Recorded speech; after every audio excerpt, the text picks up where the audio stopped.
How to download and install Capital One Bank mobile banking app. So let's see in this video.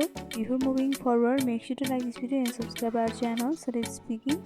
The mobile banking app of Capital One Bank can easily be found in your Google Play Store.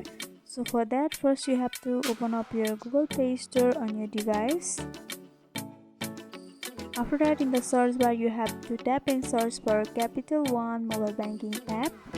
You can also search for Capital One, and by searching for it, you'll be able to see the app. So you have to simply tap on install option over here, and you will be able to install it on your device.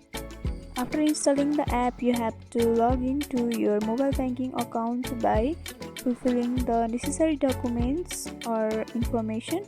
If you are unable to find the information, then you can contact your bank and they will help you or guide you to log into mobile banking app. By using the mobile banking app, you can make your daily life easier. You get all the information related to your money in the bank. You can easily do transactions by yourself.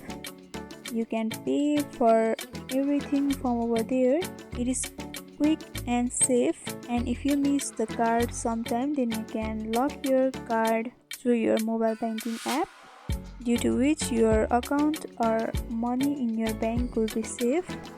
So by following this simple step, you can download and install Capital One Bank mobile banking app on your device. So hope this video was helpful. Don't forget to like, comment, share and subscribe our channel for more videos like this. Thanks for watching.